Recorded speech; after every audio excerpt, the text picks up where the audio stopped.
Go ahead and share my screen.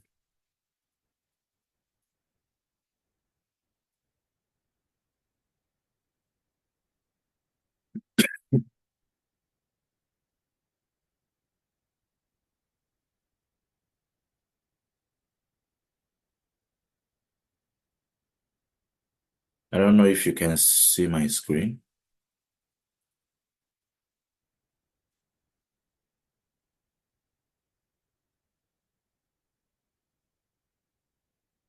Can anyone see my Yes, screen? yes, sir. Okay, thank you.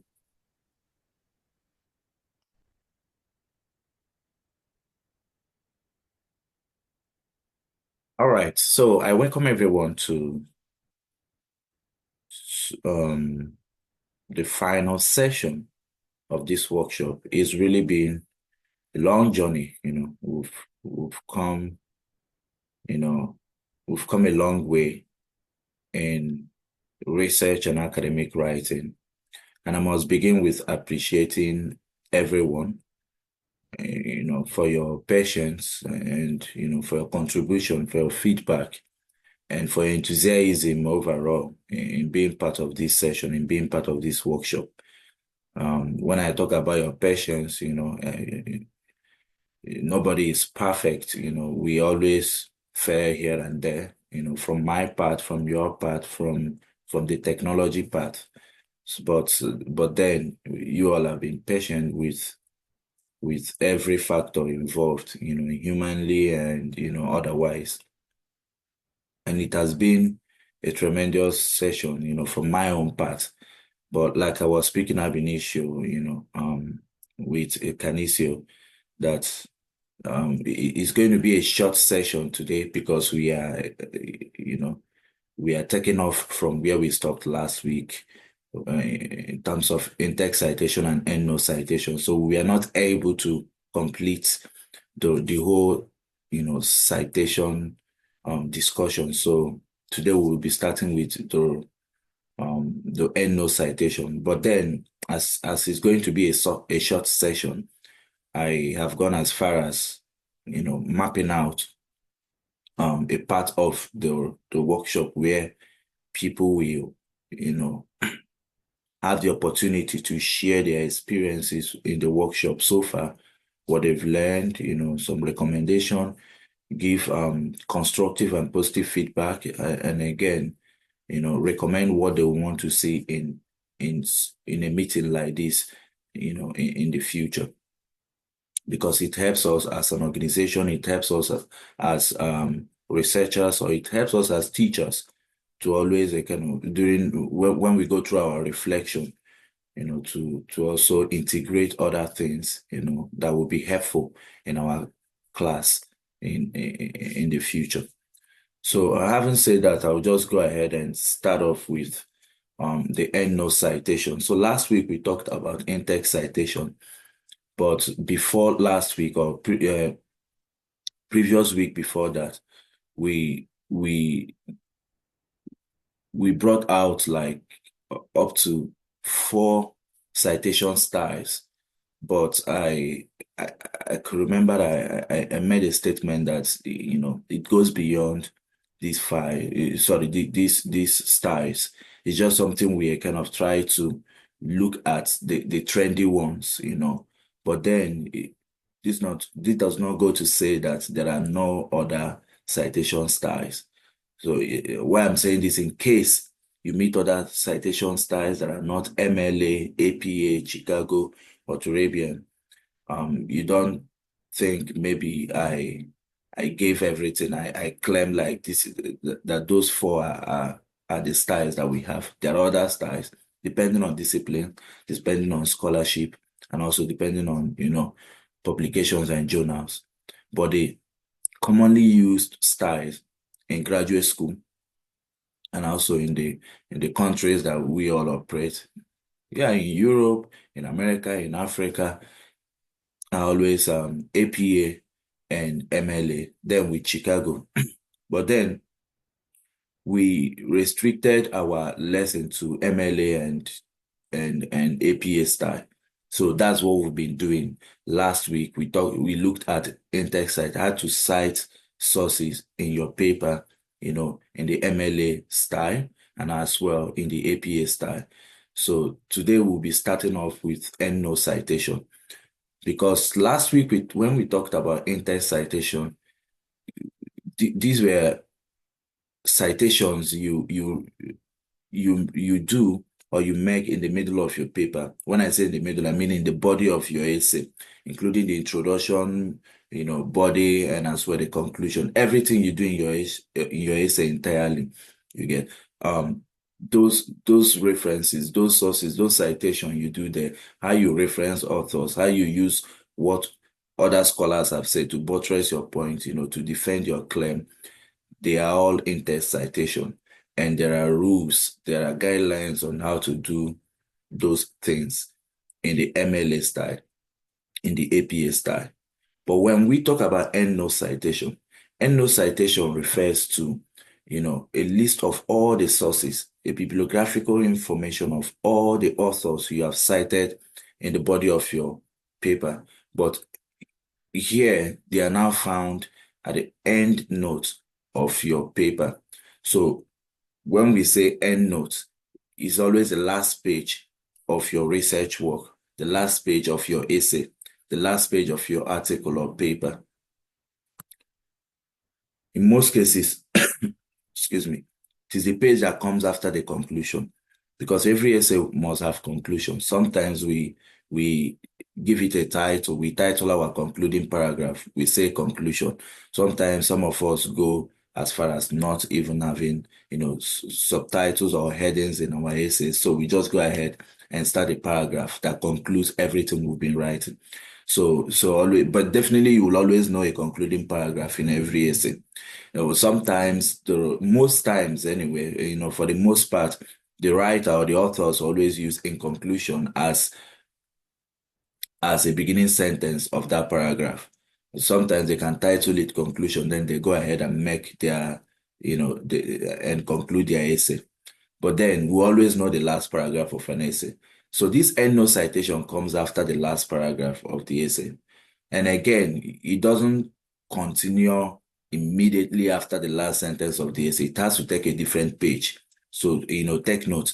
So when you are doing your EndNote citation or when you're trying to list the sources you've used in your essay, don't continue, immediately after after the last sentence of your concluding paragraph, except if the last sentence of your concluding paragraph is the last line of that page. So always start your EndNote citation in a new page. So that's why we called it the page that comes after the conclusion. Doesn't mean it just follows immediately after the conclusion, but it means it follows the last page of the essay. Again, I also wanted to mention that it can be the last page if you don't have an appendix. Sorry, if you don't have an appendix or appendices. So what do we mean by appendix? So for some of us who are into field research or empirical research, so appendices are maybe research questions that you drafted for your participant. For example, if you were doing a field research or an empirical research where you wanted to find out the effects of the COVID-19 in a particular village or in a particular community in Africa, in Kenya, Nigeria, or Ghana, and you as a researcher, you typed so many questions. It could be as questionnaire, it could be open-ended question. It depends on how you organized your questions, to collect your primary data.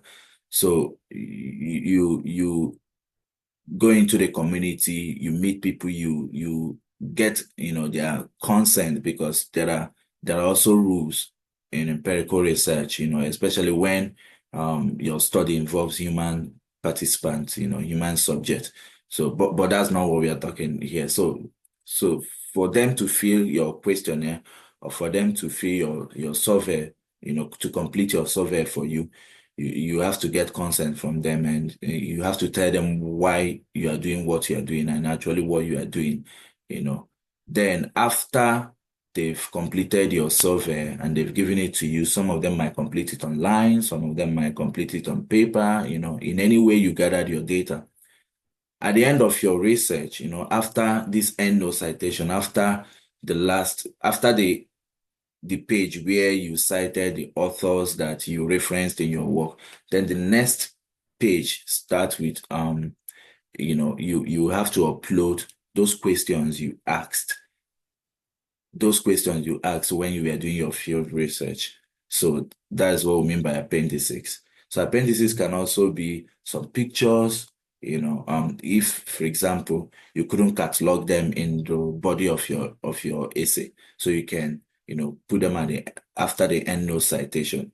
So these are part of appendices. You attach those things like photos, pictures, questions you use in your survey. But for the most part, if you are not doing an empirical research, for example, some of us, we are in the liberal studies, so we don't do empirical research where we involve human subject and ask them questions, maybe draft questions we are going to use to collect data. We don't collect primary data. So our essay always end, with the EndNote citation as the last page. So that's why I said it can be, the penultimate last page if you have an appendix, or it can be the last page if you don't have an appendix. Then in APA, the page is titled References, and it must be in the middle of your paper, in the middle of your of the page in your writing. So take note of this. Sometimes people don't know what to use because they think you could just alternate them. No, you can't just alternate them. They have their rules and they have, their peculiar titles. So if you are referencing in the APA style, you are going to title your EndNotes, the list of sources, you are going to title it references, and it's to be in the middle of your paper. Excuse me. But in MLA, the page is titled Works Cited, and it must be in the middle of the page as well. I don't know how many of you that have made this mistake. Maybe you thought you could use anyone. Can I have any contribution? Has anyone been a victim of just using anyone, not knowing the difference that references are for, APA and Works Cited goes for MLA? Any experience? So for me, I didn't know there is actually a difference between the two of them because I've never used them MLA before. So I'm just getting to know that there's actually a difference. Yes. So when I see Works Cited, I was thinking you can use it for any of the referencing stuff. Yeah. Thank you very much, Peace, for that sincerity, because I was also a victim in the past. So I thought anyone could go. I could use Works Cited, I could use references because I thought they were all the same. It's just like the question someone asked, that was 2 weeks ago. Why can't we just use one citation style for, across discipline and in everything we do? But then, people just want to, especially scholarship, disciplines, they just want to do their thing their own way, and they think it's the best way. So if you are coming into their field, if you want to, borrow their knowledge or their, intellectuals, then you have to, follow their rules. So that's the difference, APA, if your work is in APA format, the title of that EndNote will be, or that last page will be references. If it's MLA, it will be Works Cited. So we are going to, excuse me.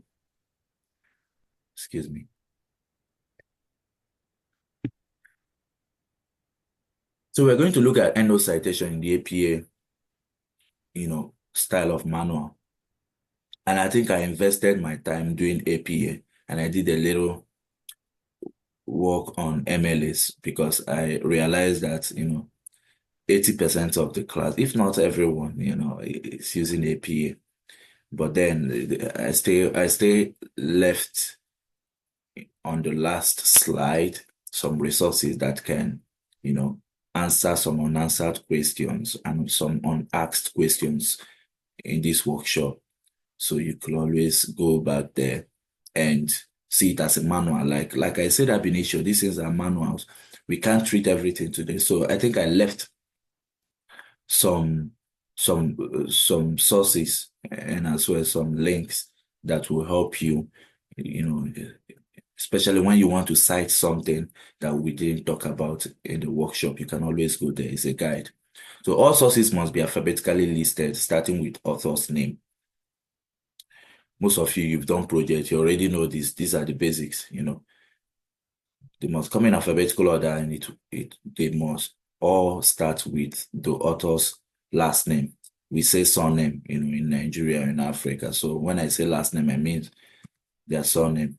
So start with author's surname, then you put a comma, then you go with the initials.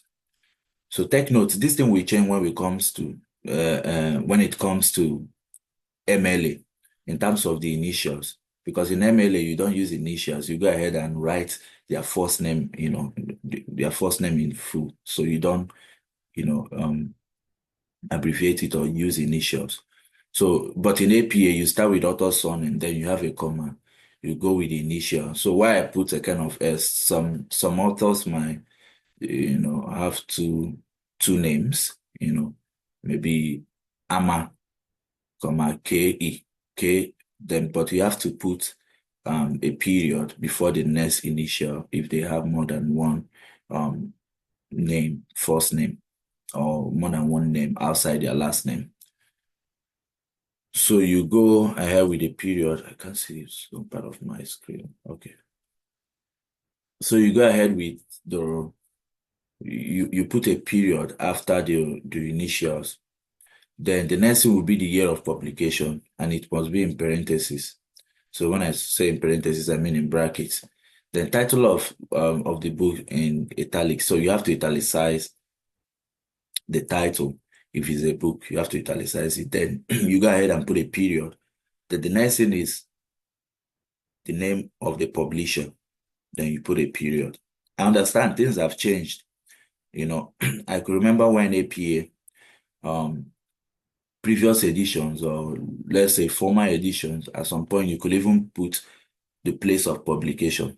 But this is the APA 7th edition, and it is the latest edition so far in the American Psychological Association reference style. So you don't put the place of publication, but in Chicago, you have to put the place of Chicago. So the place of publication if you are referencing in the Chicago style of pardon. Can you mute? Fatai, can you mute yourself? Thank you. Mute yourself. Yeah, right. So this is an example of the illustration I've given. So Perham M, this author who've been citing and referencing how this one. So Perham M, 1937. So you saw the last name comes first, then there is a comma, then there is that's the initial, with a period. Then in parentheses, you have to put the year of publication of the book. Then you also close your bracket and put a period. Then you go ahead and mention the title of the book in italics. Then you put a full stop and mention the name of the publisher, which is Oxford University Press. So that's just it. If you want to, cite, or let's say, list the sources of the books you use in your paper, in the APA style. But this is about books. We'll still come to articles because a lot of us deal with articles. We pull up articles from journals, from online, from magazines, and sometimes to cite them are always proving difficulty to many of us. But then we'll look at it. Then when citing a journal article, list each author's last name and initials, the year, title of the article in a sentence case.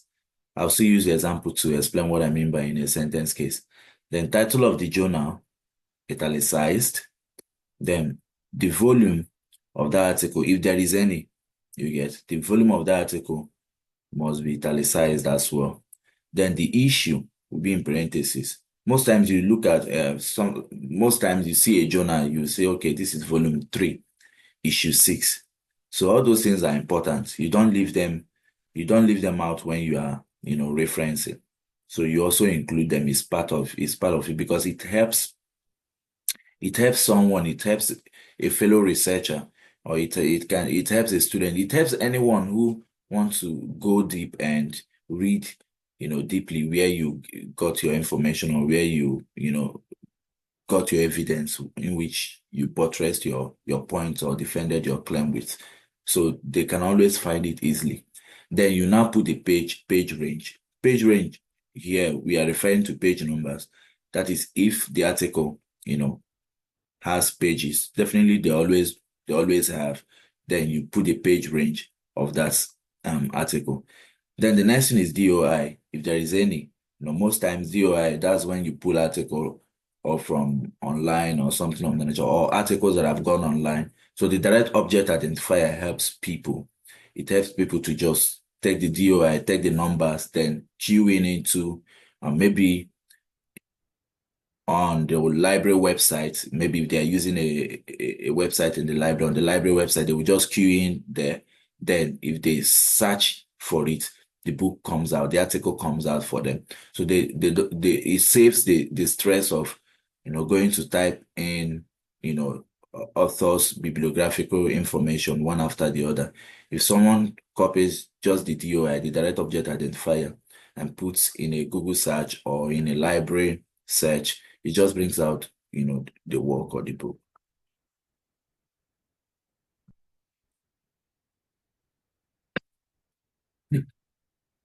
This is an example of what I talked about. So Ashingiwa, that's the last name of this author.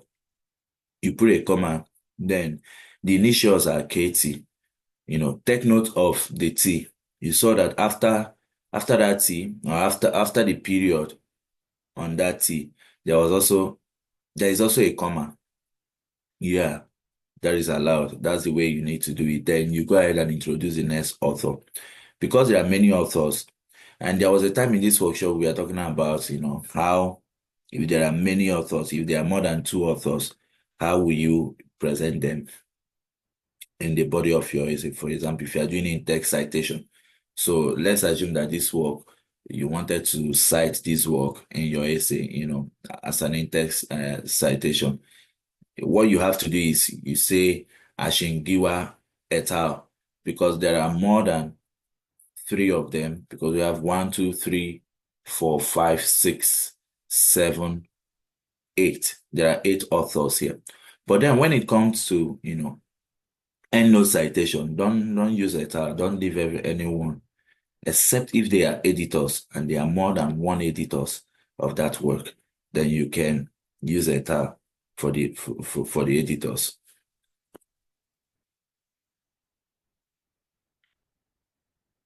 But these are the authors, so you just go ahead. Then look at how the last author was introduced. Look at the end, so that the end was not written. It was written as a symbol. This symbol that symbolizes end, the conjunction end. But in MLA, you don't use that symbol if you want to, if you want to use a conjunction to bring 2 authors together. You use the alphabetical N, which is AND. All right, but in APA, this is the star. Then the next thing is the year of publication in parentheses. Then you have a period. Then after that, you go ahead and state the title of that article.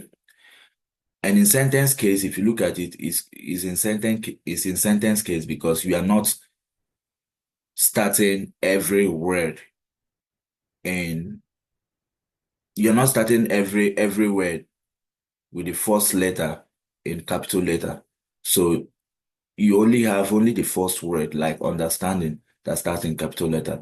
That's what I mean by in sentence case. The same way you write your sentence. Because if this was a sentence you are writing in your paper, you won't write breast or cancer. You won't start them with the uppercase. So that's what we mean by in sentence case. You go ahead and write them as if you are just kind of starting a sentence. Then understanding the breast cancer experience of women.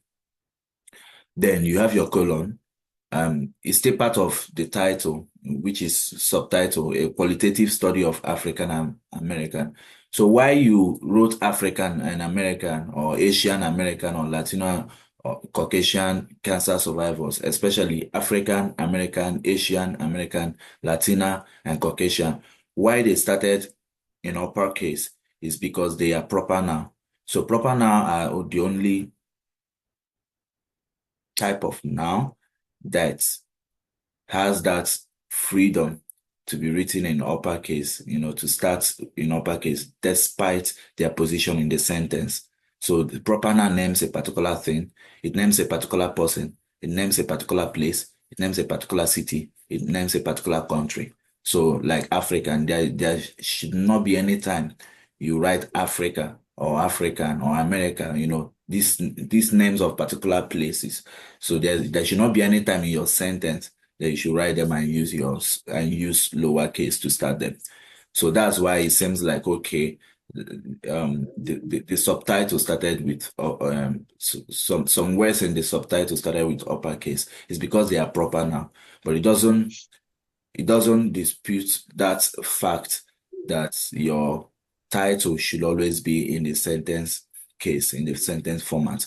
Then after that, then the next thing is to write the title of the journal.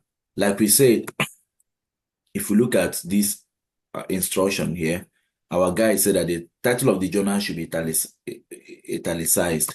So the title of the journal here is the Psycho-Oncology. So you saw that it was italicized. Then you have a comma. Then the next thing will be the volume.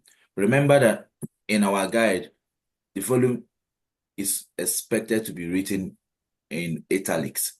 So that's why you see the 13 is in italics. Then the next thing is the issue. So that's volume 13, issue 6. Then the issue should be in parentheses because that's according to our guide.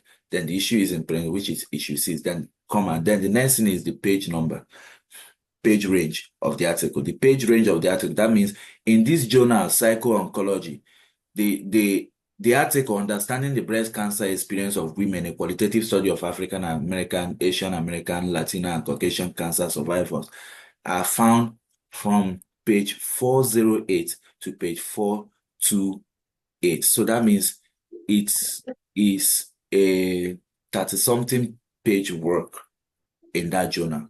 So that's why you have to bring out the page range. So, example, if someone was searching for this article traditionally in this journal, the person will just go ahead and go to this page 408 or to page 428 to see where you lifted your citation or where you referenced in your article. So the next thing is the DOI.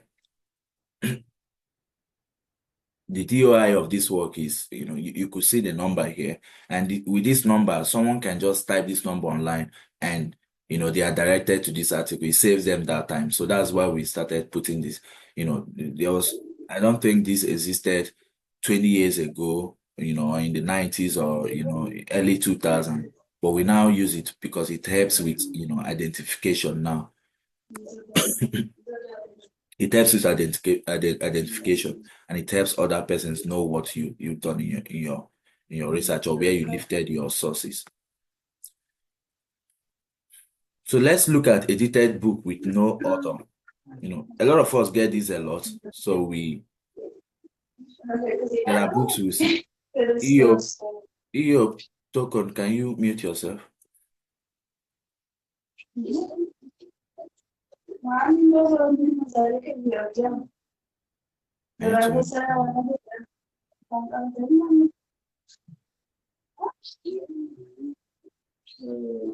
Canisius, I've just made you a co-host. Just help me, mute people who are not muted.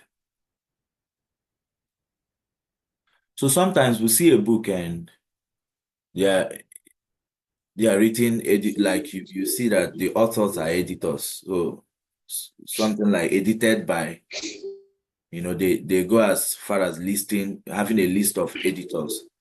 So that type of work the way to cite is also different from the way to cite books that have authors and as well that have been edited by other scholars.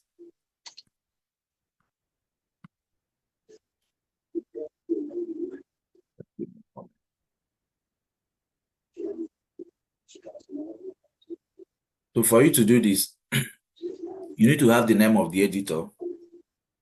That's the last name of the editor with a comma, followed by the initials.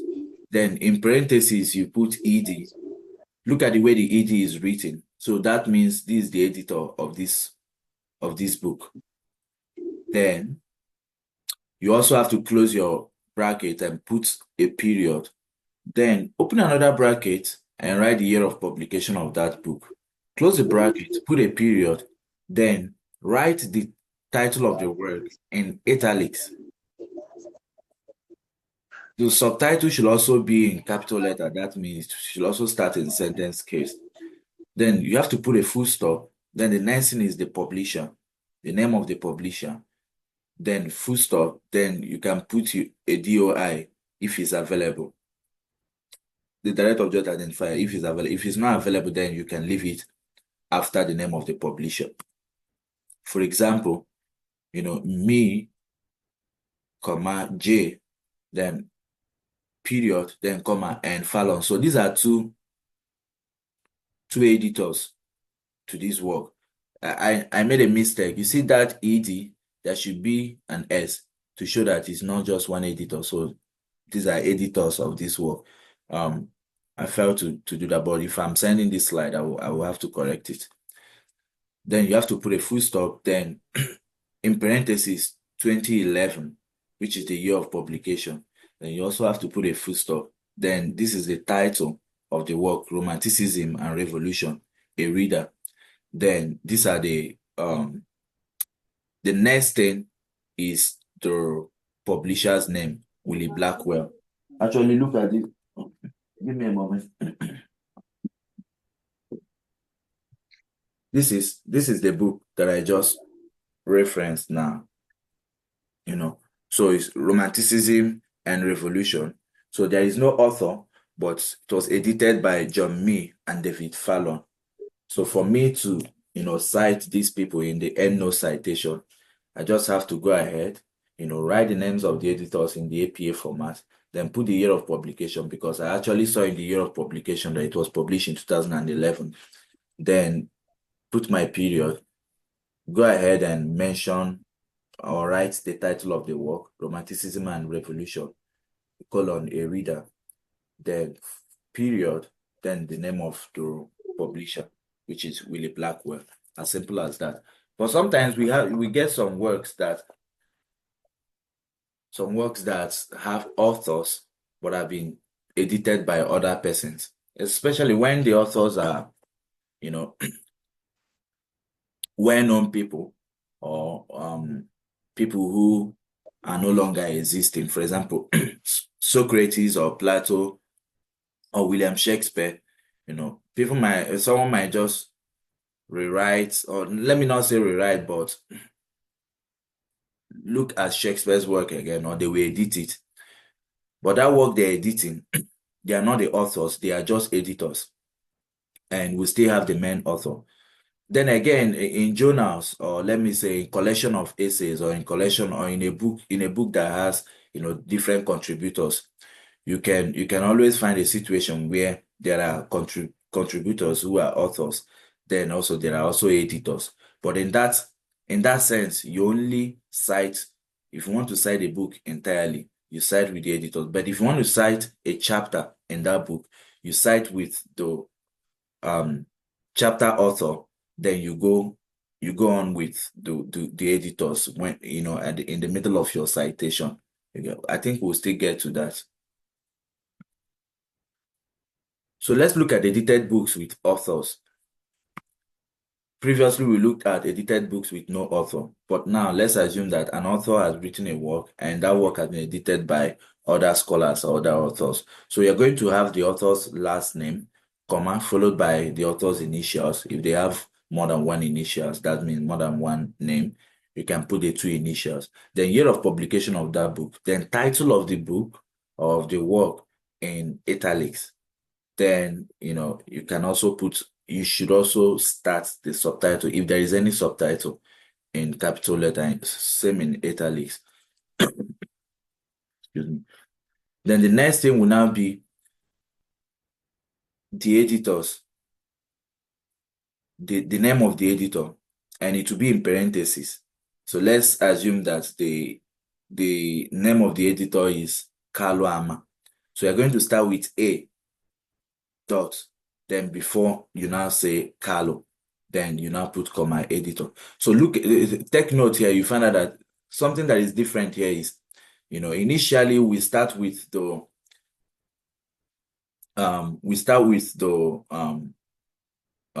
surname of the author, but here the initials has to be the surname of the editor, like the initial, then you put a full stop, then you put the editor's name, then comma, you now put this ed with a period that shows this is the editor. You also close your brackets and put parentheses and put the publisher's name. Then you go ahead and put the DOI, the direct object identifier, if there is any. For example, we have Mallory T, 2017, La Morte d'Arthur. This book, La Morte d'Arthur, was written by Mallory T, but it was edited by PJC Field, comma, then that's the editor. Then the next thing is the name of the publisher, D.S. Brewer. Then original work published in 1469 to 1470. If you look at the original work published, that's why I said most times when you have works that have been edited, they're always, ancient work, classics work. Look at when this work was published, 1469. So someone is just editing it in 2007. So it's just like William Shakespeare, who wrote Hamlet in 1603, and someone just wants to kind of republish Hamlet, maybe with some edited version of it, of the English or some sense. Definitely the entire thing are always edited, maybe for it to be comprehensive for people. Shakespearean language is always hard to read. Maybe the person or the editor want to make the language comprehensive. They'll still go ahead and write Shakespeare, comma, W, which is William. Then they will still, in brackets, they will now write, let's say 2024. 2024, because that's when they're editing that work. That's when they are bringing out that new version. Then they will still go ahead and write the title of the work, Hamlet, then put their names as editors, then put the name of this of the publisher. Then in parentheses, they will tell you that the work was originally published in 1603. Can someone let me know if that is clear?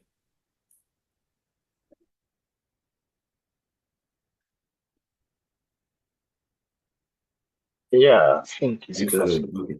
Yeah. Again, I was also going to say, this thing might look stressful because it's all about rules, it's all about guides. It's just like we are going through manuals, and there's no way possible we can go through all the manuals. So that's why I said I've put at the end of this slide, I put some links to resources where you can find information if you want to cite anything. When I say anything, even to pictures or YouTube videos, or if you want to cite a podcast, if you want to cite a magazine, if you want to cite something you pick from the internet, they're all there because we can't cover it, and this is already our last session.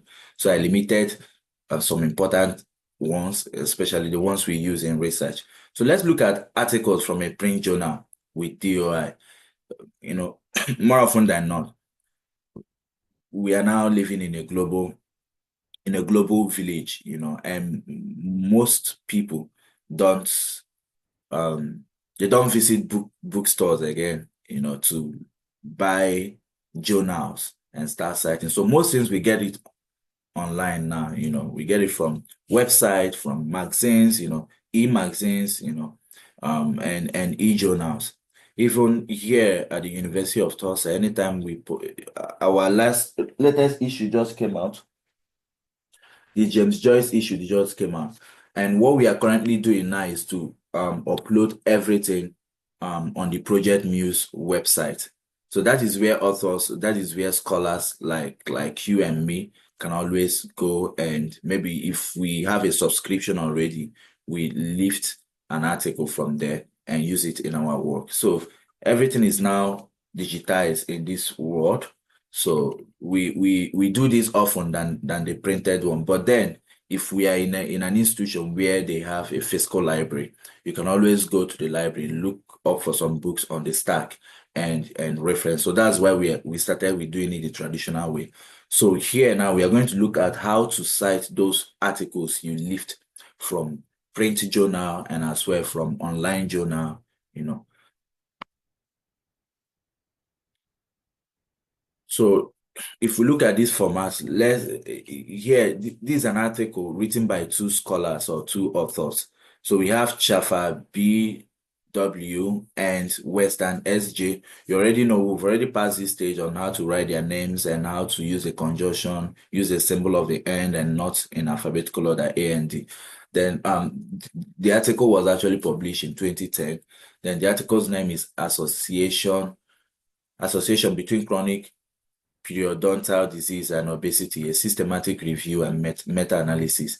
Then the name or the title of the journal has to be in italics, Journal of Periodontology. Then you remember part of the guide that your volume should be written in italics, so which is volume 81, issue 12. Your issue should be in parentheses. Then after that, you put a comma and now give us your page range. So this article in this journal can be found from page 1708 to page 1724.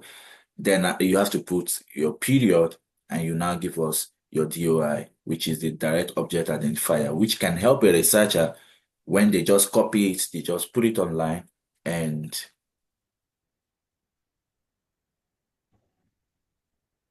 okay, you can't see the link because I've not sent the slide. So this is a new slide for this week. Yeah. So when I send the slide out, when I send the slide to Professor Siri and he will upload it there, you can see it. And Professor Siri left me with a message to tell you guys where to find other videos and other slides, and I will communicate that in due course.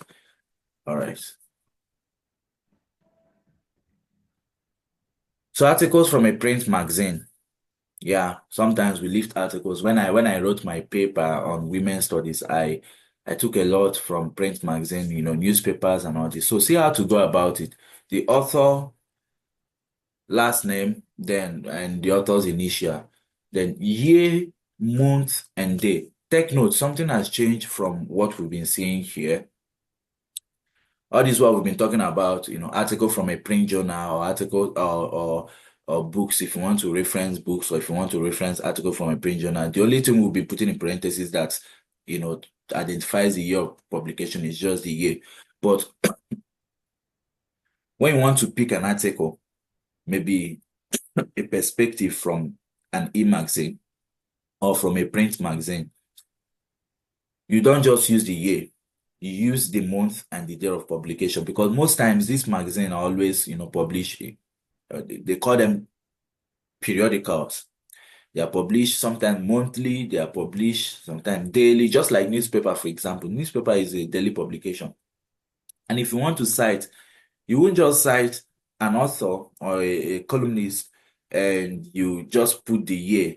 It's too broad, because newspapers, magazines, they are published monthly, daily. Newspapers are published daily. Magazines, they can be published monthly or quarterly. So you just go ahead and give us every information, so that if, as a researcher, I also want to, read about this magazine or read about this article from this magazine or from this newspaper, I can actually go to that newspaper website or go to the office and demand particular article by giving them the whole information. And if I mention the year, month, and day of publication, they will just go through their computer or through their system and they will pull that particular paper up for me. So it helps for easy identification. So the author, the initials, then the year, the month, and day of publication. Most times, if it's a magazine, they can just say, okay, this is our July issue, or this is our July. Yeah, definitely July issue. So you just have to put the year and month, because there's no day of publication there. Then title and subtitle. If there is any subtitle, sometimes magazine might have subtitles. Articles on magazine might have subtitles, sometimes they won't. Then you put a full stop. Then the magazine's name in italics. The magazine's name in italics. Most times, most articles in magazine can have volumes and issues. So you still have to follow the same APA format. That volume will be in in in in italics and issue will be in parentheses, then the page numbers.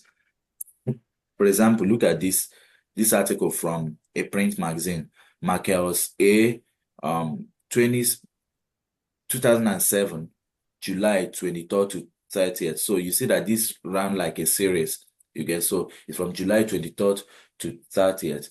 Then the title of the article in this print magazine is Taking Credit's Temperature, Risky home loans run a fever and the market prays it doesn't spread. You know how newspapers always give their catchy titles just to make us read, and most times articles on magazines.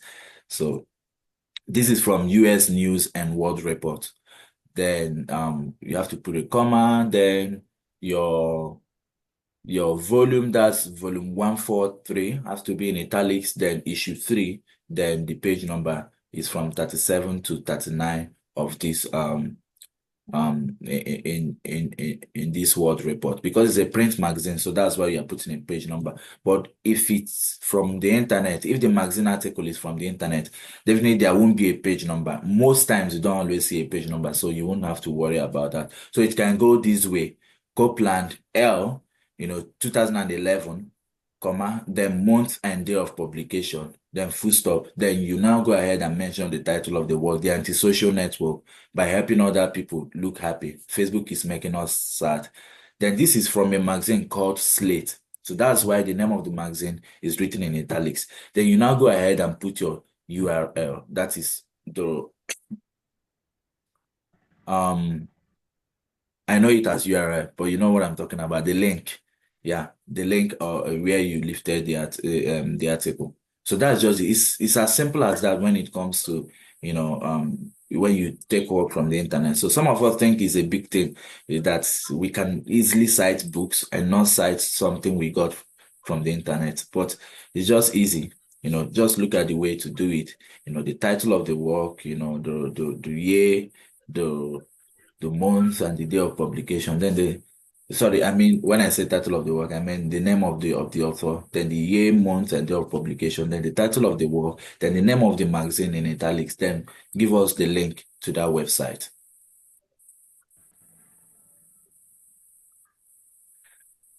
I think someone asked this question last time, that sometimes you lift something from, a web page or from a website, with an organization as the author. For example, the World Health Organization published something and there is no author. So sometimes there can still be an author, but in most cases there is no author. So we are going to treat, those scenarios in this slide. So web page with an organization as the author. If the organization is the author, so just name the organization. Just put the name of the organization. Then you have to put a full stop. Then you have to put the year, month, and day of publication in parentheses. Tade, can you mute yourself? Because we can hear you.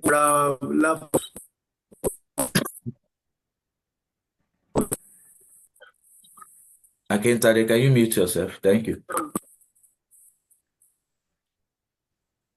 So the title of the work in italics, then the URL. This is an example. Florida Department of Environmental Protection.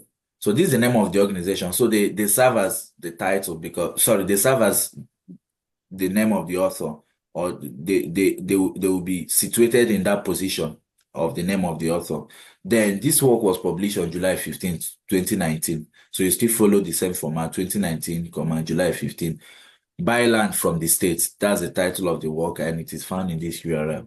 So it's as simple as that. So don't think it's stressful, because there was no author, and how can I cite this? So some of us can actually get an information watching YouTube videos or listening to podcasts, yes, you can always cite it. Don't leave something from podcast or from YouTube or from any media and think you can't cite them. Else you'll be charged for plagiarism if you don't cite them. Yeah, those are people's intellectual property as well. So you have to cite video blogs or podcasts on all this. So how can you do that? It's as simple as that. Just go ahead and put, because this is APA style, put the author's or the speaker's last name, then the initials of their first name. Then when was that podcast, made? 2011, September 11. Sorry, 2001, September 11. Then the title, World Trade Center attack, talk of the nation. It happened to be the person's page name.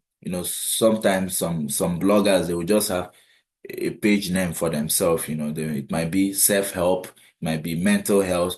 Then every week they update something on mental health. So this page name is Talk of the Nation. It's an audio podcast, it's Talk of the Nation. But this particular day on September 11, 2001, the speaker or the author, or let me say the speaker because it's a podcast, the speaker talked about the World Trade Center attack, which happened, in the US, 9/11.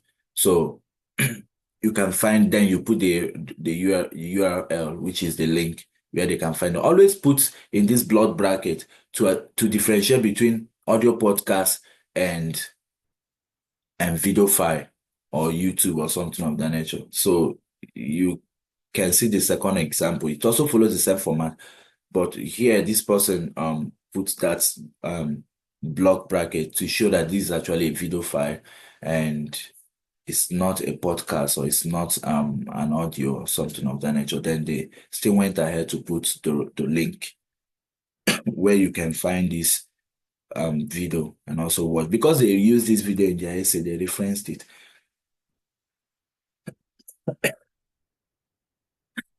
Sorry, losing my voice.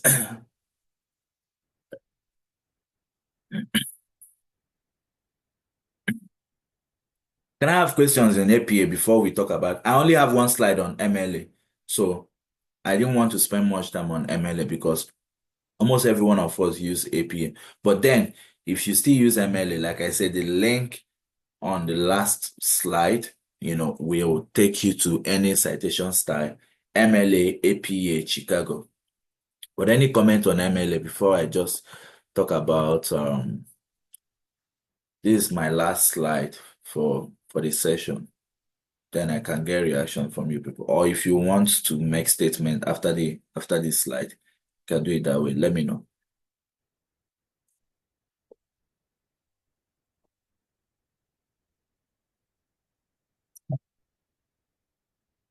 Should I continue and just finish up with MLA? Then we can get recommendation, feedback.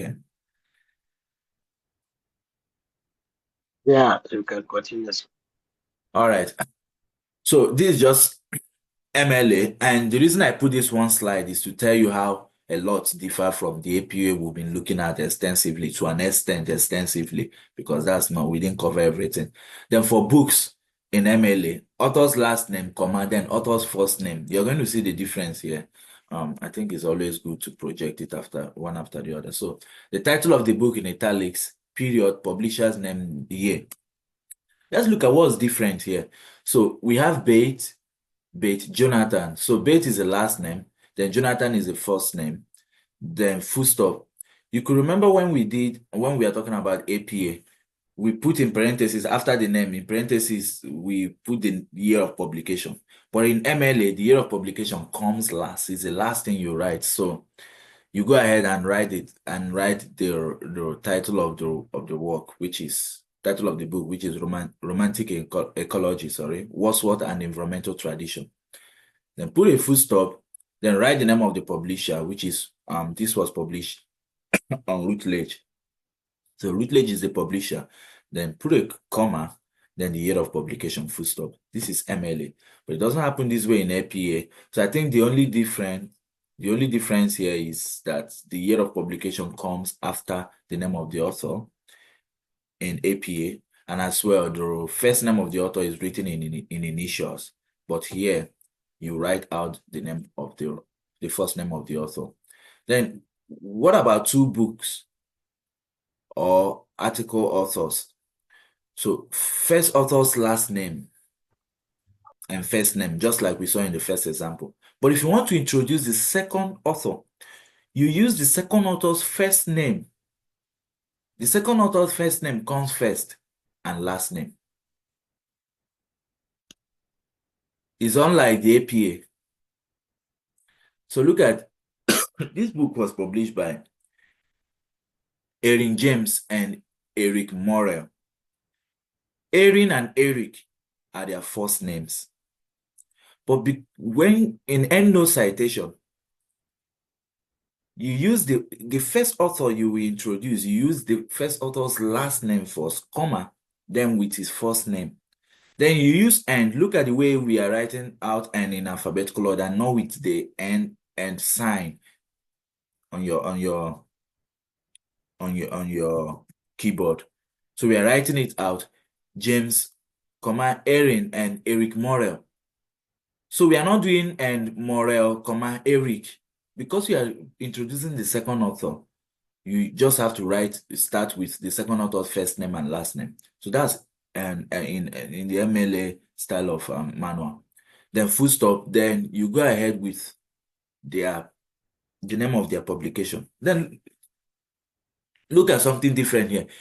If it's an article, that was published in a journal, and you want to introduce the name of that article, you have to quote it.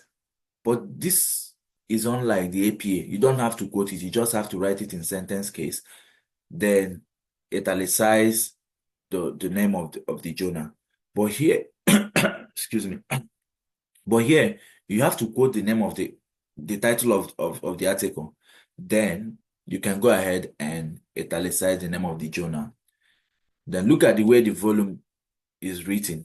In APA, you don't even have to write VOL as volume, but in MLA, you have to write it VOL, like in a short form, then put a period, is volume 99, comma, then the next thing that comes is the issue.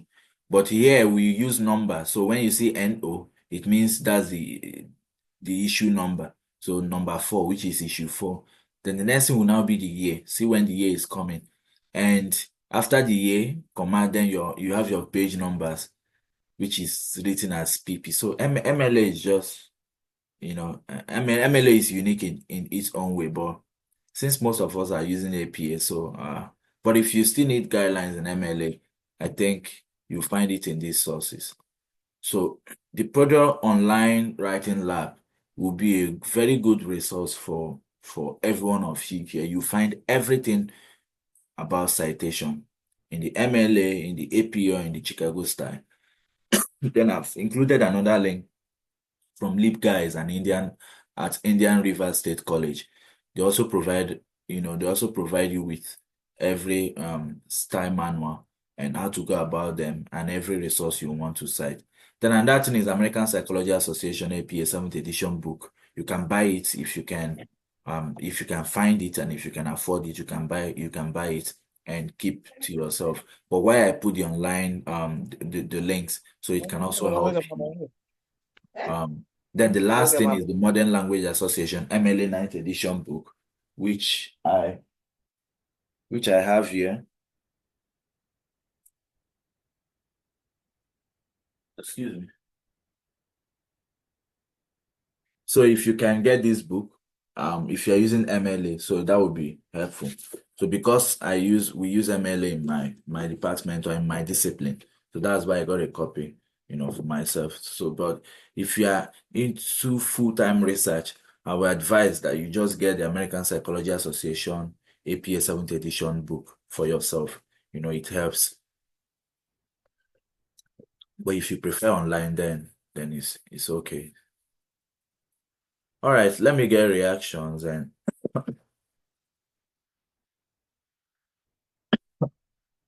yeah, thank you very much, Gabriel. Yeah, uniform resource location. I'm so awkward when it comes to what's the initials? So awkward. Let's get reactions, What are your take homes? We've come to the end of the workshop, and I won't be meeting you next week Sunday. So this is the end of the workshop, and I started this workshop by saying that I am grateful for this opportunity as well, and I want to appreciate everyone for their patience. I want to appreciate everyone for their patience and for their contribution, for their feedback, for their enthusiasm. For the most part, their enthusiasm to be part of this exercise. And I hope to get feedback, recommendation, what you want to see in next workshop or next time meetings like this are organized. How has this workshop impacted you? Are there take homes? Are there things you've learned? Are there things you didn't know, which you know now? Are there things you were doing differently, which you just realized, okay, you should have done it the other way around? So let's have comments, then we'll call it a day.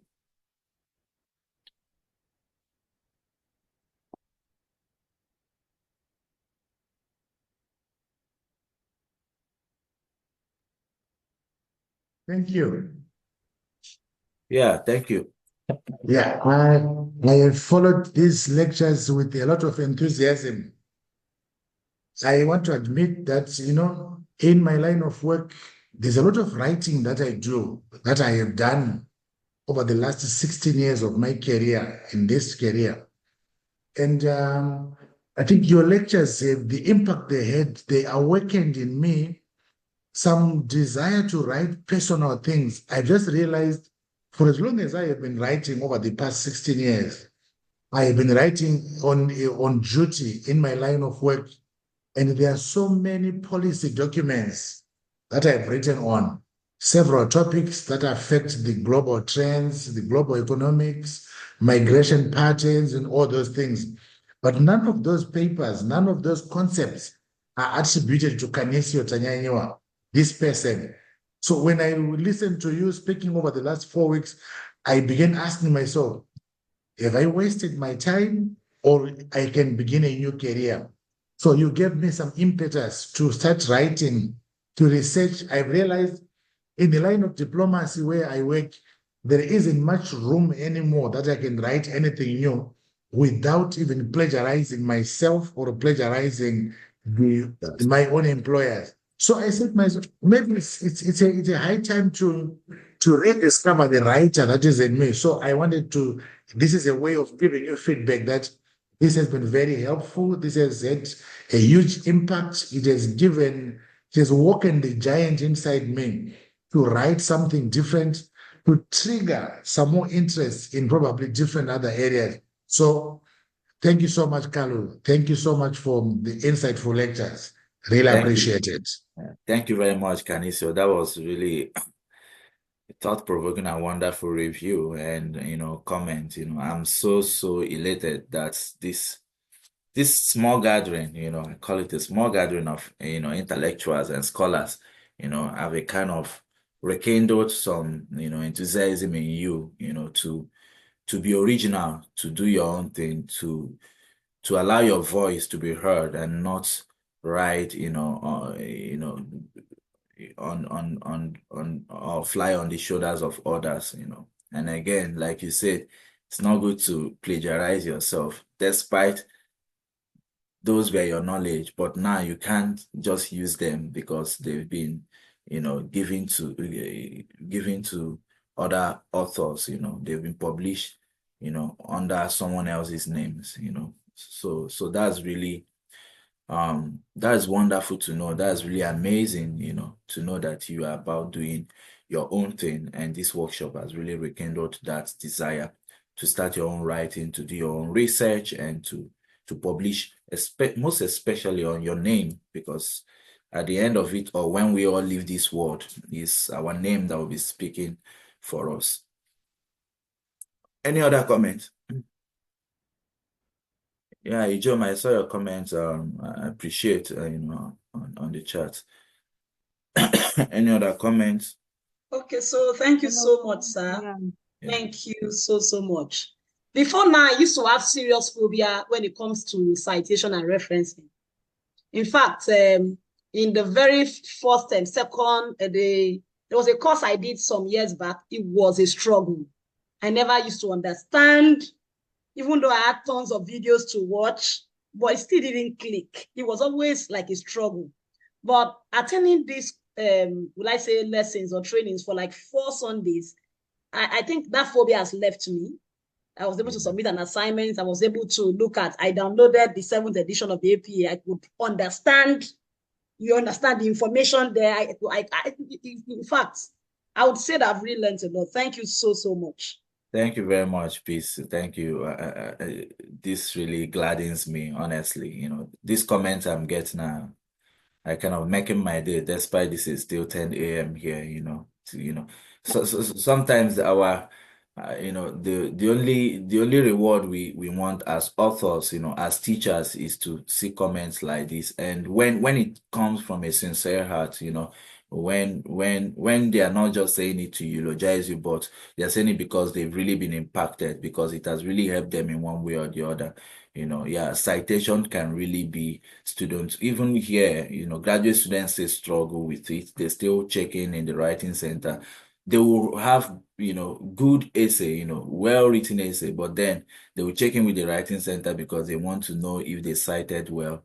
And I'm really happy, Peace, that this lecture have a kind of made it, or these workshops have a kind of made it clearer to you. And when you now go back to the APA 7th edition, you find out that, okay, while you are going through it, you're kind of reminiscing on the things that have been taught in the workshop, and you are now understanding it clearer because Yes, that was what actually happened. yeah, because someone has told you, okay, this is the way it goes. So when you now see it, you can be able to connect it with the knowledge or with what you learned already. Be like, oh, it's now clearer. So it happens to me sometimes. I might get a difficult novel that I want to read because it was written in the 18th century. I will be like, no, I'll just go online and read the summary of that novel. Then I'll come back to the physical text and start reading it. When I read to a point that I don't that it seems like I wouldn't have understood, but I'll be like, yes, I already know what happened next, so I need to understand because I've read the summary or the synopsis of that novel. So this is like a similar scenario to what I'm describing, and I'm happy that it's going well for you now. So you can knock off any challenge when it comes to citation, and I'm happy about that. Yeah, still go through the links that I sent. They will be helpful. Yeah. All Any right, other? Dr. Amma. Yeah. Yeah, this is Right. Gabriel on the speaking. So thank you so much for the 4 weeks of lecture. It's actually been really, really helpful. It has provided a platform for me to evaluate some of my write-ups, and I want to say special thank you to you, because going forward, this is going to help me to even, be intentional about how I cite my articles and also how I do my write-ups, in the future. So I'm really, really excited about this. And I actually want to use this opportunity to say, I hope when we come knocking or come calling, you are going to help us with anything that we have, because I see a lot of opportunities for us, especially with you, in helping us to review our articles, review, things that manuscript that we want to publish and all of that. I want to say that I hope the door is open for us to collaborate with you on that. Is that possible? You Sure. won't be As far so as I'm busy still to with want to just, yeah. as far as I'm still with Osiri University, yeah, the door is always open.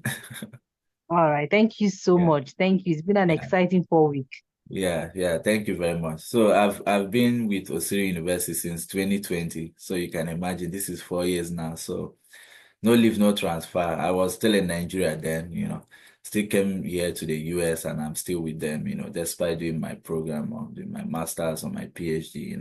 It's a long-term commitment, and I'm always more than happy to look at your work, take a look at it before you send it to any publisher. So you don't get all these publishers, rejection email. They can really break someone's heart. I've been there before, but I realized that there are a lot of things I needed to do to my paper, have a second eye look at it, which were the things I never did because I think then I thought, I don't want anybody to look at my essay. They are going to change some certain things. But then I learned it the hard way. So I still give my colleagues my articles to look at before I send them out. So sure, I'm still open. I think sometime next semester I might take a course, I mean I might teach a course at OSIRI. So I'm with you, I'm open. Yeah. Thank you. Thank you so much. But some of Right. us will be graduating, so we may not still be here. No, you can always, But it's okay. okay. Um, Well, you can uh, always reach out, Sha. You can always, if you go through a City University website, you see my email, so you shoot me. So that's how we reach out to Professor. There's a professor in Texas. I've never met him. I just went to the University of Texas, went to the English department, picked his email, emailed him, and he has responded to me. So that's how the academic world is. So we don't need to know you, in person before as far as what you are asking is academic, we will always bring out time for it and look at it and give you feedback. That's it. okay. Thank you, bro. Um, Yeah, go ahead, if you wonder. okay. Thank you very much, Dr. Kano. I also want to thank the City University for the opportunity for this workshop. And I must say that the workshop has really opened my eyes on where to cite. Particularly I think the first or second lecture class, when you talk about hypotheses, then you get your hypothesis, then you give a reason and you support it with evidence. In Yeah, fact, I was so much happy with that because it has broadened my view, my understanding on how to present a work in terms of writing. And also the citation you gave. Before when I did my first degree in Nigeria, we use from my computer science, we use APA. So I don't really understand what it was. Just that most of us are doing copy all this and all that. yeah, And then even when I did my first postgraduate in the same school, I don't really quite understand this style of referencing. But I think this workshop has broadened my understanding of this the way to reference using app. I don't even know about MLA before, but I've known it now. Thank you very much. I thank you. appreciate this opportunity. I will not Thank you. take it for granted. Thank you very much, sir.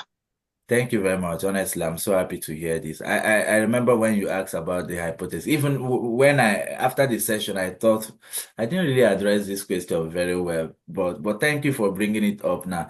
The question you actually asked, yes, you use there was the way you asked it that you use something to test your hypothesis. Yeah, the answer is actually correct because I went back, looked at it. Yeah, I told you it was actually correct, but I would have buttress Mm, my points, mm, but I didn't buttress because I'm not in the science field, you get. mm, But that's the way it works.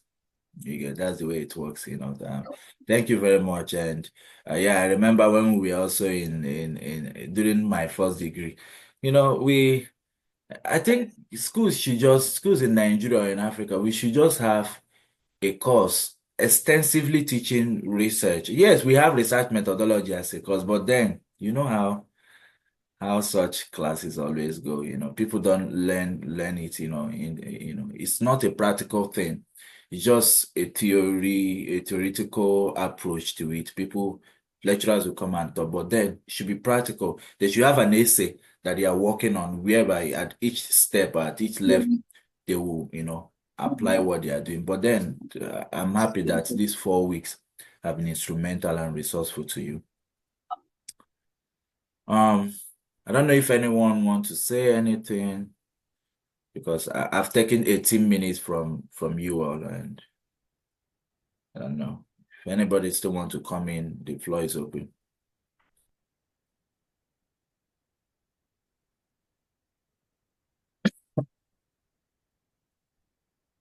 But in the absence of no other comment, Go ahead and stop the recording.